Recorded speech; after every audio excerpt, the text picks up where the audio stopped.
email, it's like, yes, your blood pressure is already going up thinking about all the emails you have, right? So I know I'm the barrier to that. I want us to think about principles that apply across a variety of domains in your life. So I want you to think about you as a leader. And regardless of what position you have in the company that you work for, regardless of whether you have people reporting to you, you might be a father or a mother or a husband or a partner or a spouse, a community leader, some way you have influence. You have a voice. That's why I said that earlier today. You have a voice. You should be empowered to use that voice. Your leader. So I want you to think about the practices and the principles that we talk about today from the perspective of where are you in terms of your leadership journey? And second, you as a professional. Where's your journey taking you? What's the next stop for you? What are the things that you need to move yourself in a direction that's going to allow you to spread your wings and get to the next place that you need to be going in your career? And then lastly, the thing that I think we forget about all the time is what it means to be a human being. What it means to be a person. So when I leave here today, I'm going to go home and be dad, right? So, and I can't divorce that from who I am right here. That's an important part of my life. Roger mentioned earlier today about he has 5 grandkids. We get to hear about Roger's grandkids all the time at the university, and I love that. I love that we get to bring that part of who we are into our work, and that's a part of our identity. And so I'm going to encourage you to think about these principles today through these 3 lenses: as a leader, as a professional, and then as a person. I want to thank you for coming and for staying today, for giving me the time. It's an honor to be here. Everything that I'm going to talk with you about today is research-based.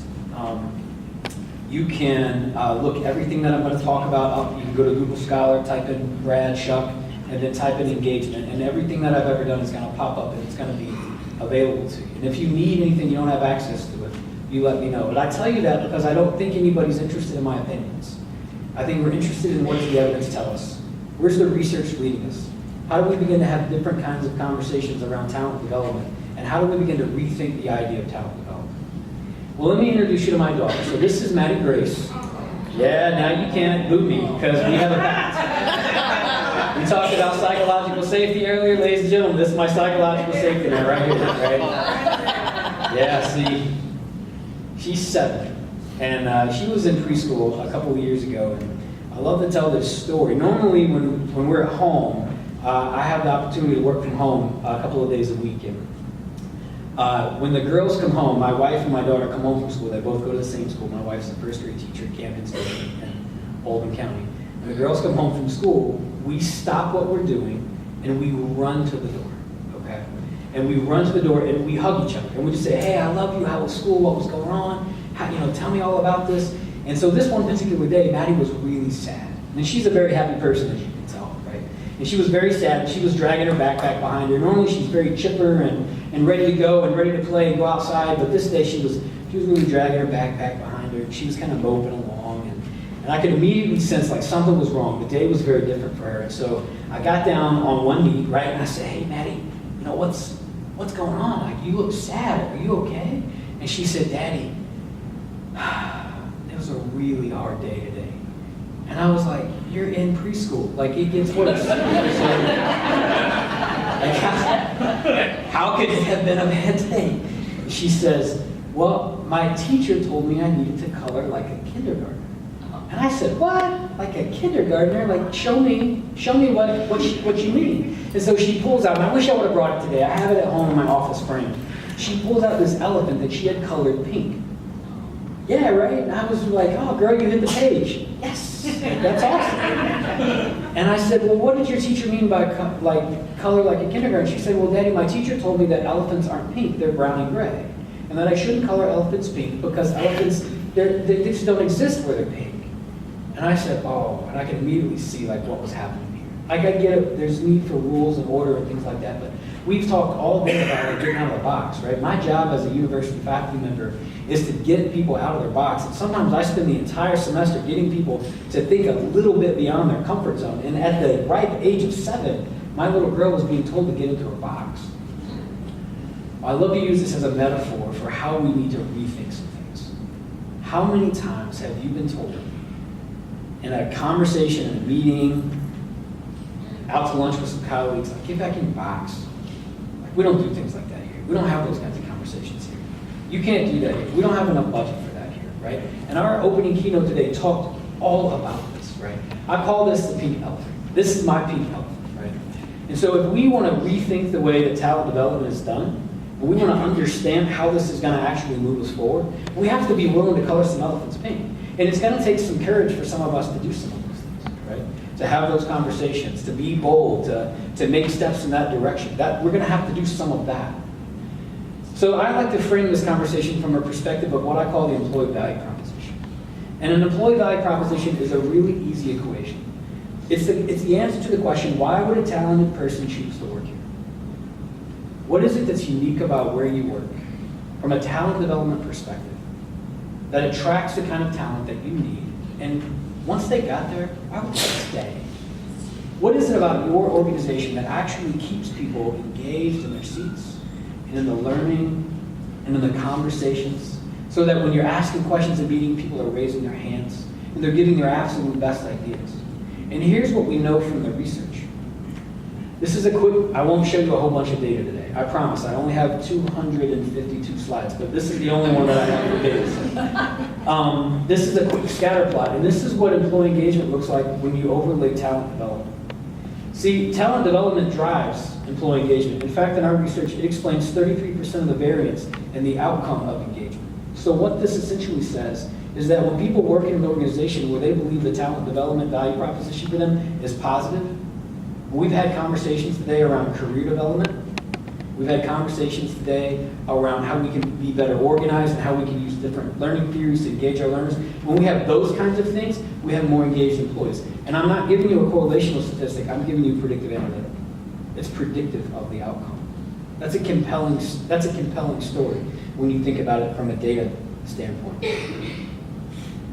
A strong EVP will change everything for you. In the same way that data changes the conversation and the nature of everything that we might do. And here's just a little more data to back that up. So this is what an EVP looks like in action. So 93% of people who work in an organization who say that they believe their organization believes in them and has a talent development strategy that is positively linked with their career trajectory, 93% of those people say that they go above and beyond. Who wouldn't want that? 93%. Beyond that, if turnover is an issue, 91% of people who say that they work in an organization where their EVP is positive, their talent development strategy is aligned with their personal goals, there's an individual match. 91% of those people are unlikely to leave the company. That's a staggering statistic, and why would they go? When's the last time any of us have had that conversation with our direct leader about, where do you see your future here? Where are you? How can I help you? What can I do to support you? Those are the kinds of conversations that I think people like us, the folks in this room, this family, we thirst for that. We thirst deeply for that. We talked earlier also about creativity. We did not align our slides here, but this just storyline works out really well. 85% of people who say that they work in an organization where their EVP is positive, their employee value proposition is positive, 85% of those people say that they give their best ideas. And here's the interesting thing about creativity. Creativity is this really fragile place, right? Innovation happens in these really fragile moments in our life. And there's these little subtle things that can shift us one way or shift us in the other. But when we believe that our leaders have our best interest in mind, when we believe that our organization has our best interest in mind, and we see our future here, and we've interviewed at the very last place that we believe we're ever going to interview, we give our best ideas. We don't hold back. We raise our hands in those meetings.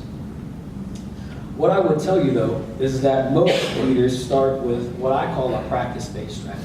And I hear this a lot.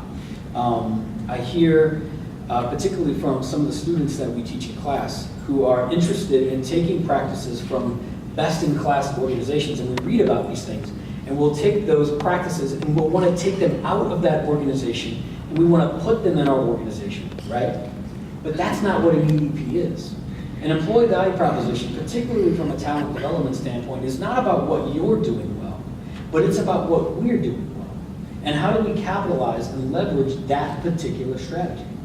So, in other words, we look to others to see what they're doing and what's working, and we try to put those things in our organization. And I call that the objectification of the practice. So let me give you a couple of examples around employee engagement. So I spend Gosh, I've spent the past 15 years kind of dissecting the idea of employee engagement. I love to talk about it. I won't bore you with a bunch of statistics and research papers around that, but I love to think about why is it that people give more of themselves at work, and why is it sometimes they push away from it. And sometimes we've seen that, right? We've seen people who've been very engaged in a particular project, and they're giving everything that they've got. And then we have other people where we see actually physically push away from a table in a meeting, where they've been shut down. And I'm interested in why does that happen at work? So one of the reasons that I think that happens in some organizations is that we objectify the idea of employee engagement. So let me give you a quick example. So this is me in Barnes & Noble. This is the Barnes & Noble over off by the Paddock Shops. You guys know what I'm talking about? Yeah. So my friend Rod Wagner wrote this book called Widgets. Rod used to work for Gallup. He wrote, if you're familiar with like strengths and first break all the rules and all that kind of stuff, Rod was one of the chief scientists behind the research behind that. So he wrote this book called Widgets. Really great book. And so I had gone into the store that day to see if they had the book in stock. Because, you know, when your friend writes a book, you go and you try to find it. And then if they don't have the book, you're like, hey, why don't you have Kathy Fyock's book in? You need to have a bunch of copies of this book in here. What's wrong with you guys, right? And so I was going to do that. And the manager was kind of like right there beside me. And I pulled the book off the shelf and I took this selfie. And I sent it to Rod, and I said, hey man, I found your book in Barnes & Noble. I'm so pumped to tell the manager about this great book, right? And so literally sitting right next to it is this book. Employee Engagement for Dummies, right? And so I'm like, well, let me look at this book, right? And so does anybody have this book? Never. Don't raise your hand. If you have this book, you don't have to out yourself, right? But the idea of Employee Engagement for Dummies is that it's a bunch of top 10 lists. Right? And then if you want to engage employees, it's not about pizza parties and blue jean Fridays. I mean, those things are cool, right? I mean, they're very nice. My wife really loves to wear blue jeans on Fridays to school, and she relishes that moment, right? It's not about ice cream socials. These things are very nice. You know what engagement's about? It's about this. It's about how we treat each other. It's about my belief in, does the company have my best interest in mind? Are there talent development programs that are in place for me that help me get to the next level? Am I being recognized as a high potential?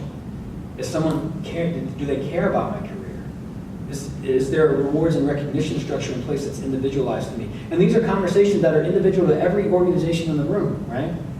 But employee engagement is certainly not for dummies. If it was for dummies, it would be easy. But I've worked with some of the world's largest companies in this area of engagement, and I'm telling you right now, it's very difficult to do these. It's hard to drive leader behavior. It's hard to drive discretionary effort. It's hard to create a culture of engagement. It's certainly not for dummies. I got this email a couple of weeks ago. This is one of my favorites. 8% of global employees are actively disengaged and intend to stay at their organization. And they go on to say, to learn about workplace prisoners, you can read this white paper.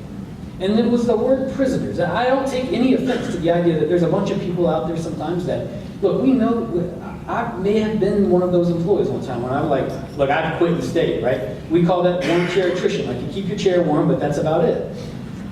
But the idea of prisoner is something that suggests that there's something wrong with me, right?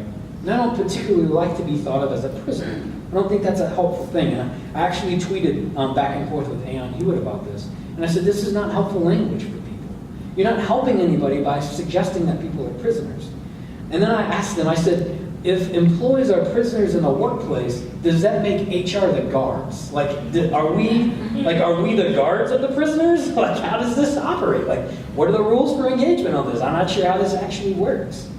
And so I don't think there's anything inherently wrong with anyone. I think a fundamental core belief that I have is that people who work in spaces, who can engage with their work, who have leaders who care about them, and who they care about the organization in this reciprocal fashion, folks like that live fundamentally different lives. And because I believe that everyone can be engaged. I think that's possible. And the reason I believe that is because to believe the opposite of that would be to suggest that there's some people in the room that are just lost causes. And I'm not willing to accept that. I don't have to accept that, right? I think everyone has the opportunity to be their best self when they work in a place where they have the right kind of environment. And that's the mission of all the work that I do. but I certainly don't think people are prisoners. The last example I want to give you real quick is this idea of actively disengaged employees are known as vampires. This gentleman here, his name is Kevin Sheridan. He's a very nice man, and I don't mean to suggest or to vilify anything that he's saying here, but I have talked to him about the language and suggesting that employees are vampires. First of all, that's weird, and this is a direct quote out of this YouTube video he's got, because they suck the lifeblood out of managers and the organization.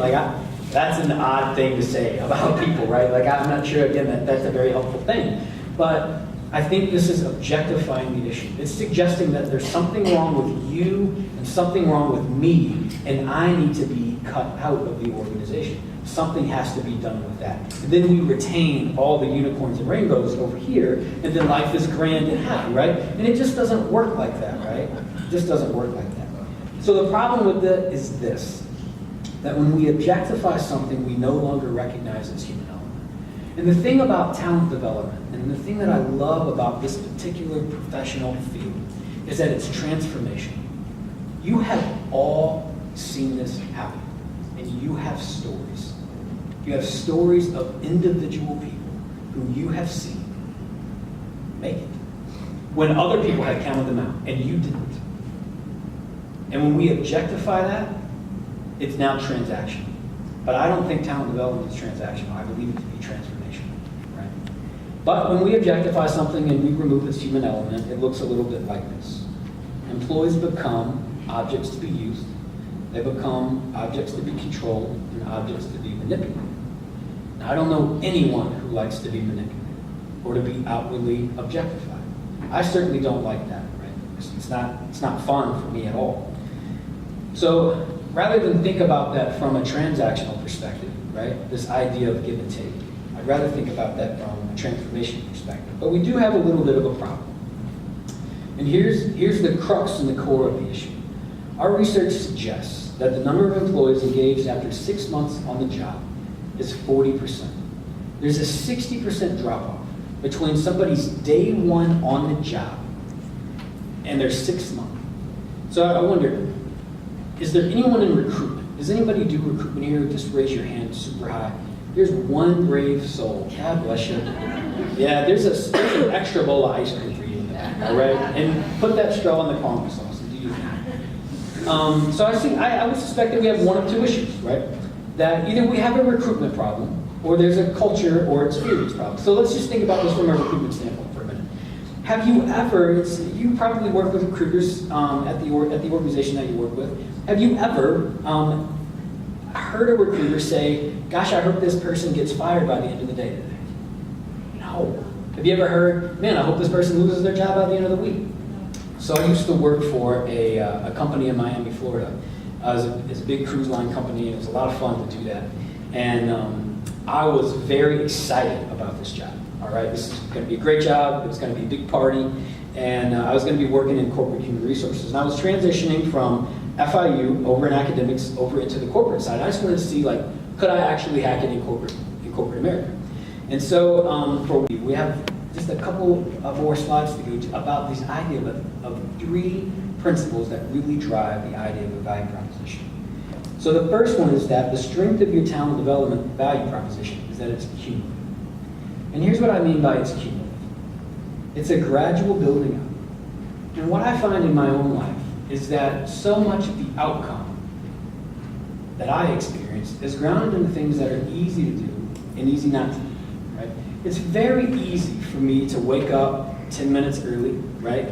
And to spend some quiet time, like journaling or reading, or just getting the house ready for my wife, making a cup of coffee for her. This morning, since I got up at 1 o'clock in the morning, when she got up, I had coffee ready for her, and she was like, gosh, this is amazing. It's really easy to do that, but you know what's easier? The snooze button, right? The snooze button is very easy to push. And so I don't have to do that. It's easier to make that other decision, right? It can work for us or it can work against us. It's a cumulative build and it feels sudden, it feels sudden, but it's actually very gradual. Let me give you an example from my own life, if you don't mind. So I like to eat sweets, which is why I did stay away from the ice cream today. So I decided to make a healthy decision. So over the holidays. So I won't eat sweets for the most part until Thanksgiving. And then Thanksgiving, like, it's on, right? Like, it's on all the way through, like, mid-January. And I normally have a lot of restraint around food, except during the holiday times. And I'll eat everything. So mid-January, early February, my wife, like, came to me and was like, hey, you're gonna have to go to the gym. Like, your pants are starting to get a little tight. And I said, all right. And so I said I would do these things, right? That I would go to the gym 3 times a week, I would eat less sweets, and I would have smaller portions. So these are the 3 things that I had committed to, right? And these things are very easy to do, aren't they? It's very easy to go to the gym 3 times a week. It's very easy to eat less sweets. It's a problem. I can get those out of my house. And I can eat small portions. It's not a big deal, right? So I knew you guys wouldn't believe me unless I showed you some pictures from real life, all right? So this is a bit of confession time. Is that okay if we like share in this moment together? Like, it's gonna stay in here, right? Yeah. All right. Nobody else has seen, this is between us. Nobody else has seen these pictures. All right, so this is a cinnamon roll. So this is at Cafe Lulus in San Antonio. Have you guys been to Cafe Lulus? Yo, those cinnamon rolls are legit. Listen, I want you to know, they don't like spread the icing. They have a paintbrush, and they like dip it in and like la la la, and it's amazing, right? And so some of you know my colleagues, Matt Bergman and Kevin Rose, and so we decided to go to Cafe Lulus together and try one of these 3-pound cinnamon rolls. But once we got there, we were like, well, that's probably not enough food. So we ordered this is a chicken fried steak with a double order of french fries smothered in queso. Look, y'all need to be proud of this picture. We didn't eat for a week, right? And man, I mean, look at that. That's total carnage, right? It's total carnage. So, like, I have an issue. I have a problem, and I'm confessing that right here with you guys. So, it's easy to go to the gym. It's easy to eat less sweets. It's easy to have smaller portions. These are easy things to do. Now, let's say that I did that for 1 week, right? I just did these things for 1 week at a time. So, do you think that this would be possible? Is this what I would look like after 1 week? You're laughing as if I don't look like that, and I'm not sure how to take that from you guys, right? So no, miracles would be involved with this, right? Like, crazy things would have to happen. There's no way that I'm going to get from this to this in 1 week, but I'm going to move that because that's kind of creeping me out. So it's kind of big. To move from 1 week from doing smaller portion sizes to doing eating less sweets, right, and then going to the gym just 3 times. I could work out as hard as I want. I could have the workout of my lifetime. And you maybe have seen me in the gym, like I'm doing my thing and I'm moving, no matter how hard I work out in that one workout, it's accumulative, right? It's a slow build over time. It's not about the 1 cinnamon roll that I eat, it's about the 20 that I eat, right? It's not about the 1 time that I ignore somebody's opinion. It's about the multiple times that happens. It's about the many times that I'm ignored in a meeting, right? And that I don't raise my hand. It's a cumulative build over time.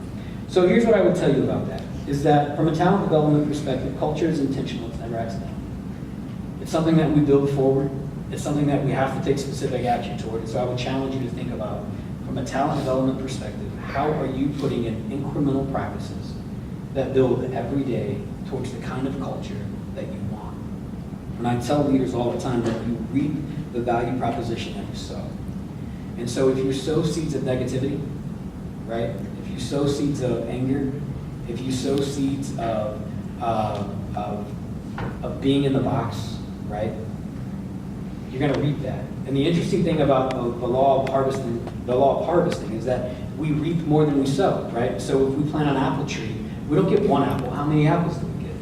We get a whole bunch, right? So we get a whole bunch of disgust, and we get a whole bunch of anger. And so the reciprocal is also true, that when we sow seeds of joy and compassion and dignity and happiness, we reap that as well, right? And so we can't get angry with ourselves when employees say, I just don't see my fit here. I don't know why I don't fit here. We have to look back and see, well, what's the harvest that we planted, and how do we begin to plant the seeds that we need to harvest later on. So leaders reap the employee value proposition they sow. Proposition number 2 is that the talent development proposition is reciprocal. So this idea is that reciprocity, is anybody familiar with the theory of reciprocity? There's like 2 psychology undergraduate majors in here, which is awesome, right? So the theory of reciprocity essentially says this, that human beings give and get in proportion to those things that we believe give and get to us, right? And this works in all domains of our life. It works when we're at a restaurant and we're tipping, right? And sometimes we feel like, man, we had really great service, or I really connected with that person. We might leave a little bit more, right? And when we feel somebody's gone outside and gone the extra mile for us, we tend to reciprocate that back in direct proportion. And the idea of reciprocity is that it's proportionate in intensity, and it's freely given, not in exchange. And I've had some arguments with people in the literature who've suggested that things like talent development and employee engagement are grounded in the ideas of things like social exchange. And I disagree with that, because exchange would suggest transaction. And remember, I said talent development is transformation. And I believe that at my core. And so if it's transformational, it cannot be exchanged. It must be freely given, right? Because I believe you believe in me, right? And I'm coming back to you with that same level of reciprocity. So can I give an example really quickly? So let's talk about going to dinner. I'm gonna come off the stage. Is that cool? Yeah. All right. So, you mind to help me out here? Sure. Yeah, can we give a round of applause, ladies and gentlemen? Yo. So I was wondering, I know we just met. Is that cool? Yeah. All right.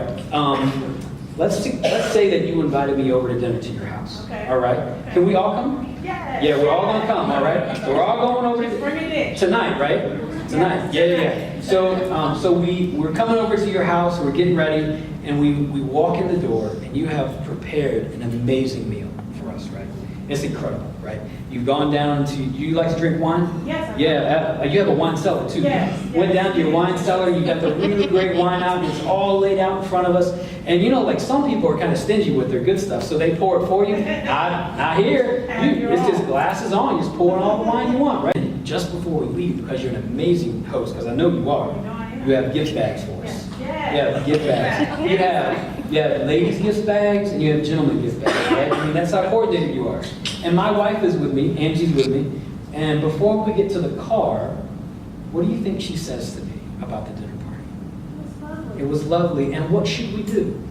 We should have her over. We should have her over for dinner. Listen, I think you're super duper, but I don't know you. And I don't want you to come to my house, right? Because when you come to my house, I have to clean it. And I get vacuum shoulders. You know, gentlemen, we get vacuum shoulders, right? You know what I'm talking about. Yep, it's a legit industry, right? It's legit. So I get vacuum shoulder, and I don't want you to drink my good wine. Because it's my good wine. It's not your good wine. I saved for it for a really long time. But what do? We have them over for dinner, right? That's exactly right. On a career development or a talent development perspective, this looks like sitting down next to somebody and saying, hey, how's your career going? What's happening here, right? And just stopping in for lunch, stopping in for a cup of coffee, or staying late to work with somebody on a project that's really difficult. Have you ever stayed late to work with somebody on a project? I've done that a couple of times in my career, and to be honest with you, it's a kind of a magical experience. When you partner in beside someone and you come alongside them and you're doing it together, it's pretty magical when that happens. And that's where reciprocity comes to life, right? But it also happens in the other way. When we don't believe that someone has our best interest in mind, when we don't believe that there's dignity on the table, when we don't believe that there's a fair conversation, when we don't think that my future's not here, we push away from that, right? There is no dinner party. There's no dinner party to have. And so there's no reciprocity to give. And so that's why I say it's not an exchange, it's freely given. And this governs so much of our behavior. Human beings don't involve themselves in things that we don't see as meaningful. So I would tell you that your talent development proposition is built on the idea of reciprocity. And so I would encourage you to think about, how does that principle fall in line with your talent development strategy? What are the kinds of things that are building forward for you are growing forward for you, right? That feels sudden. You arrive. Gosh, we're so engaged. This is such an amazing. Cafe Press won the Impact Award, is that right? It takes a long time to build a culture like that, doesn't it? But it's not accidental, it's intentional, and it's reciprocal. It's not an exchange, it's not transactional, it's transformational. There's dinner parties, right? The third proposition is this, and I believe this at my core, that a strong talent development focused value proposition drives engagement. And I get asked this question all the time. Why do people engage? Why do people engage at work? There's a really easy answer to this question, but it's very difficult to put into practice. And here's what I would tell you about engagement. That people engage when they believe their voice matters. Right? When they see meaning in their work, when they believe their voice is safe, when they believe they can. We did a research project here in Jefferson County with Jefferson County Public Schools. And they were challenged and continue to be challenged with teacher turnover. And they couldn't understand why teachers in some of the neediest schools in our community had teacher shortages that were just incredibly difficult to manage. And so we said, can you guys help us kind of get a grip on what's going on here, right? So we said, yeah. We thought, well, have you ever looked at this idea of teacher engagement? They hadn't, so we put a study together for them. And here's what teachers told us in our community.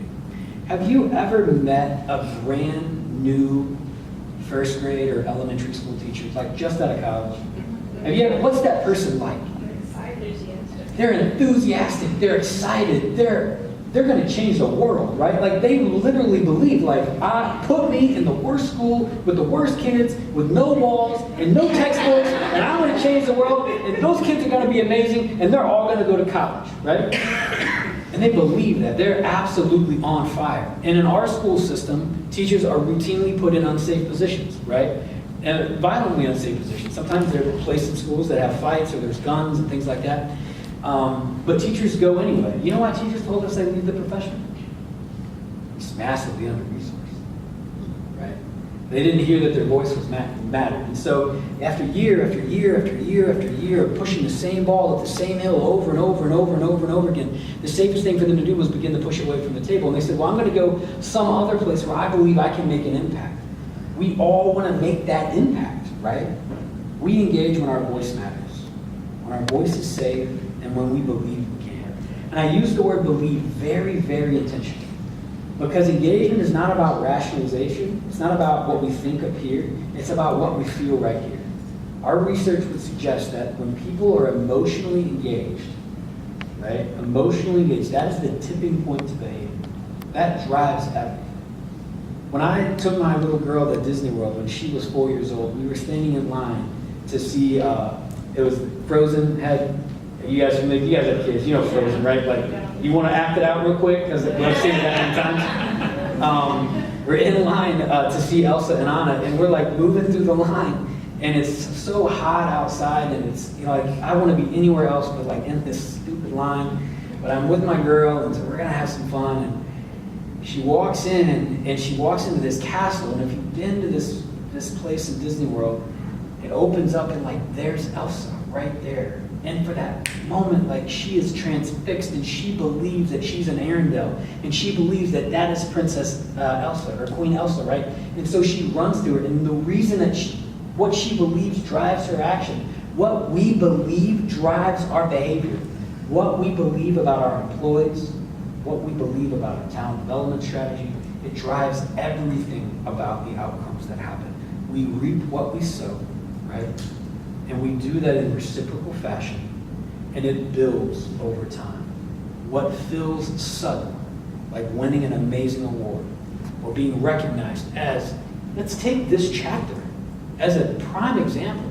I remember presenting to ATD, it was almost 5 or 6 years ago, and the stories are true. There were like 6 people in the room, and look at this, and this feels sudden. But it's not. It's been intentional build slowly over time. And I would only need to ask, like, why do you continue to come back? I have to believe that it's because you see meaning and you see some value in this, right? I have to believe that you think there's some reciprocity here for you.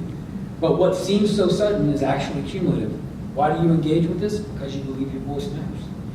So if I were you, I would wonder, like, what's the evidence look like? I gotta look at my watch. I teach an 8-hour statistics class, so I got to be really mindful of my time. So if I were you, I would wonder, like, what's the evidence for this? What does this actually look like in action? So let me, if you don't mind, let me spend the last few minutes sharing a little bit of evidence for you and telling you a little bit about how these models bear themselves out in the workplace. Because I think this sounds very nice, right? Oh yeah, we have these great 3 principles and blah, blah, blah, and we can put these in effect in our life and our life will be amazing. But I wonder, like, what's the evidence-based practice on this?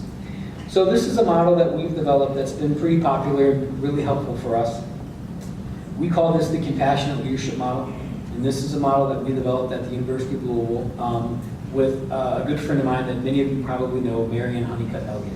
And she is the inspiration behind this particular model. I wish she was here to hear this presentation. Marianne is an amazing human being.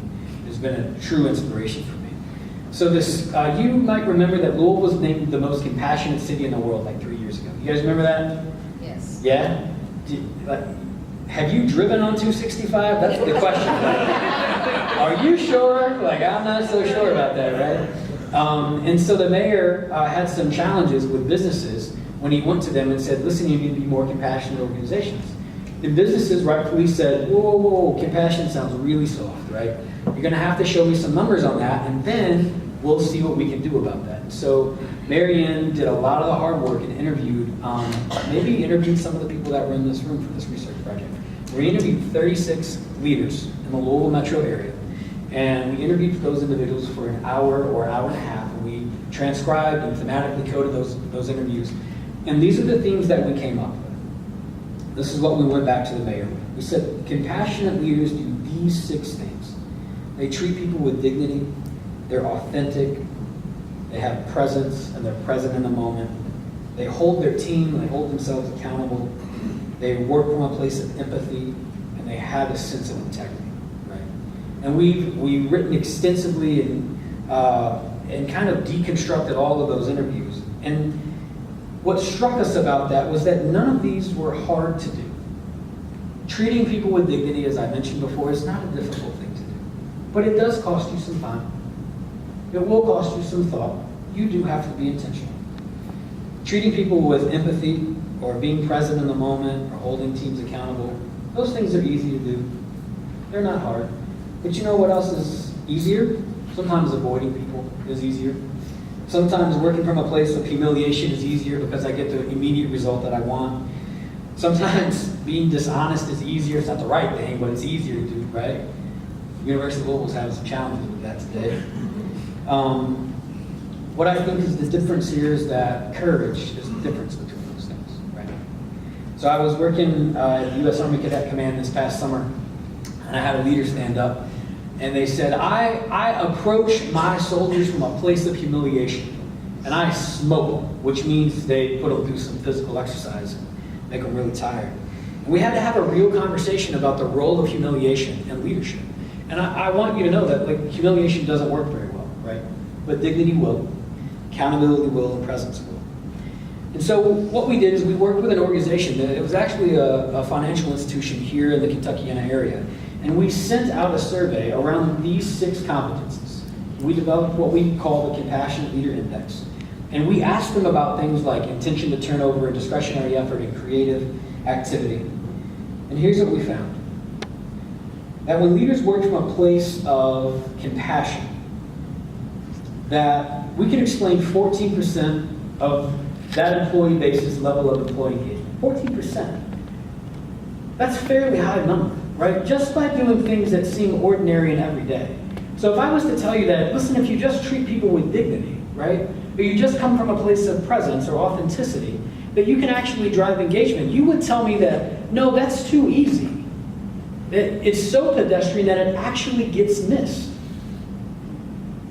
It has a relationship with engagement, but also job satisfaction, discretionary effort, well-being, innovation, and creativity, and has a negative relationship with intent to turn over. If we take this a little step further, this is what turnover looks like when leaders promote a positive talent development value proposition. Turnover is really low. All the black dots that you see up there are people who are thinking about going to another place to work. And as you can see, there aren't very many of them, but there are some, right? But for the great majority of people, what they tell us is that when I work with a leader who works from a place of dignity and accountability, those are the two leader behaviors that drive the idea of intent to turnover. I stay. And why wouldn't you? If we could just get that right. I mean, if I could just get that right at home, right? I mean, if I could just get a little respect when I want to watch what I want to watch on TV at night, right? Or like, can I pick where we want to go out to eat, right? No, I don't get that. Seriously, when we're in an organization where we have dignity, or where there's a sense of positive accountability across the organization, that changes everything for us, right? And I mentioned earlier some research that we've used on health and how health can be promoted in organizations. When people work with a leader who suggests that they have things like career conversations, and they think about them for promotion and progression, and they have a solid talent development strategy in place, they report higher levels of health. That's a staggering statistic for me. It's hard for me to believe that there's a linkage that we're beginning to uncover between how people experience work and how people experience their long-term health. But I only need to ask you about those kinds of leaders that you worked with in the past that have been truly dysfunctional folks. And we've written, and I'm not going to talk about it today, but we've written an entire series of research around what we call sneaky leaders. And we use the analogy of a skunk, and that sometimes dysfunctional leaders can professionally skunk their employees, and it takes some healing, it takes some time to get and to work through that, right? But I think the really good news about that is the opposite of that is also very true. That when people work in a place where they believe that leadership works from a place of dignity and empathy and accountability, that they report higher levels of well-being. And they say things like, I care about myself more, I'm able to be with my family more, I laugh and have fun. I think those are really important things. And I think it's amazing that these kinds of people live fundamentally different lives, right? All because of an experience of work that we get a chance to influence. And I think that's the empowering message here. We went on to look at this in terms of our research and looked at the idea of engaged employees. And this paper just came out in Performance Improvement Quarterly just a couple of months ago. We actually linked this up with sleeping patterns and eating healthy and being well and drinking behavior. What we found was that people who worked in places where they believed the EVP was positive for them, the organization that they worked with, that they slept just fine at night. They didn't lose any sleep. They went to bed just fine. They ate healthy, and they actually drank less alcohol, which was an interesting thing, and that was unique to men. Men reported drinking more alcohol in an organization where they believed there was some high levels of dysfunction. And that makes sense to me because sometimes when I come home from work, my wife will be like, yo, you need a drink, right? Like, and she meets me at the door, like, you're gonna have to take the edge off, right? But it's not the one, it's the cumulative effect that builds over time. And so the talent development strategy that you have in place that is all encompassing of the experience of work drives these kinds of things. And I think this is a really important finding. Just to drive the point home a little bit further, we also look at the idea of dysfunction, as I mentioned. And these are some of the outcomes that we found. It's not surprising that people lost significant sleep, laid awake, had trouble with physical functioning, experienced manifested pain, were more likely to be clinically depressed. But they also reported behavior like stealing. And I mentioned the idea of reciprocity, and I'm not suggesting that there's a value judgment on this statement whatsoever, but I am explaining the behavior. That the theory of reciprocity can help us understand why certain things at work happen, right? So here's the challenge for us. Here's the challenge. So we've been in an amazing conference all day.